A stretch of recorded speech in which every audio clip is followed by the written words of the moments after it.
Hey, I wanted to clear up some of the misconceptions involving stage or entertainment hypnosis and in comparison to clinical hypnosis. And really, there is no difference. I would say 97 to 98% of what you see in stage hypnosis is real to that person. Okay? Just as if in therapy I was giving you suggestions, that is totally real. And if I were to test you and, you know, go to my street hypnosis video 1 to see the different routines that I do. And in those routines, um, they really do see that stuff. Like when I make myself invisible, they literally can't see me. You know, if I pick someone up, since they don't see me, it looks like the person is flying. That is real.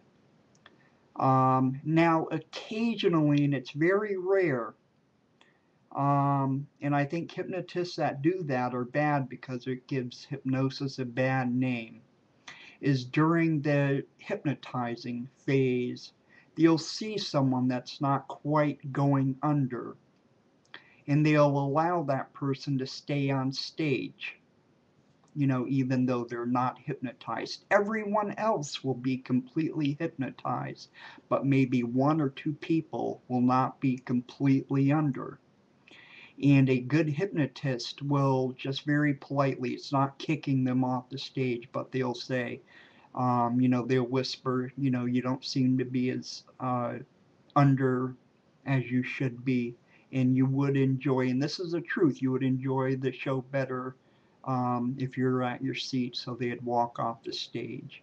That's why sometimes, you'll see like 20 chairs on a stage and you'll see, a few chairs empty. Um, and that's okay, but it's the hypnotist, and again, it's extremely rare, maybe 2 or 3% of hypnotists will allow those people to remain on stage. Their theory is, hey, as long as they're having fun, let's keep them on stage. But what happens is those people afterwards will tell their friends, oh, I was just going along with it. And that diminishes the people who were really in hypnosis, you know. Um, And there are signs that we look for as hypnotists when we're doing the hypnosis part, the hypnotic induction per se. I know these, but I'll read them out of my book, Hypnosis 101. These are the outward signs that we as hypnotists look for to make sure someone is down and completely under.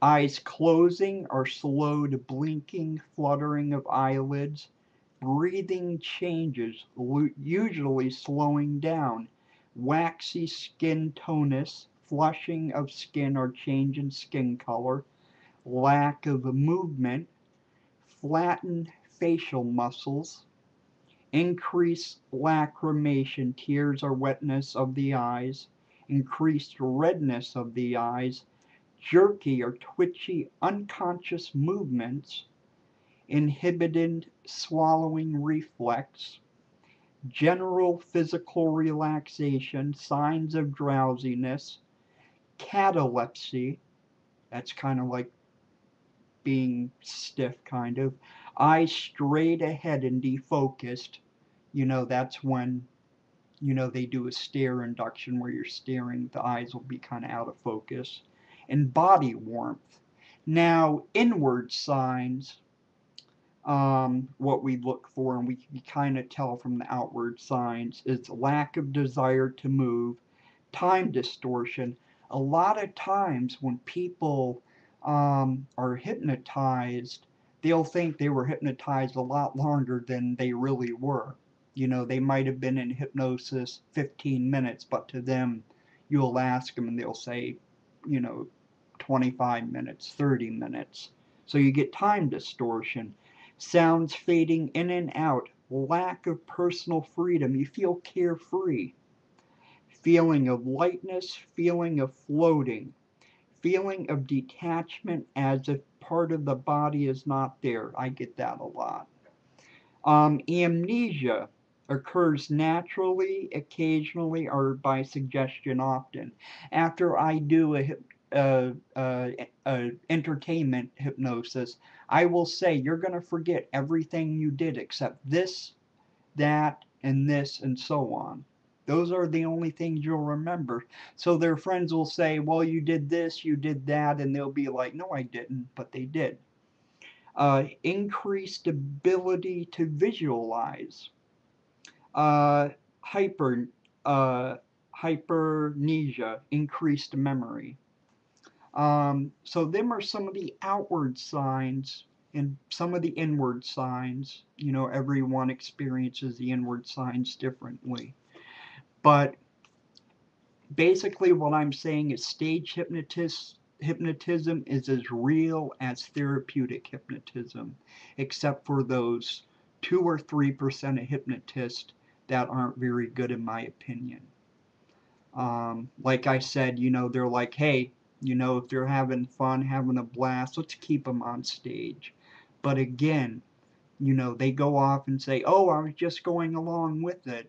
And, you know, people will start to think, oh, you know, stage hypnosis isn't real, it's fake. You know, the people are just going along with it, or they paid the people off, which is totally false. It's totally false.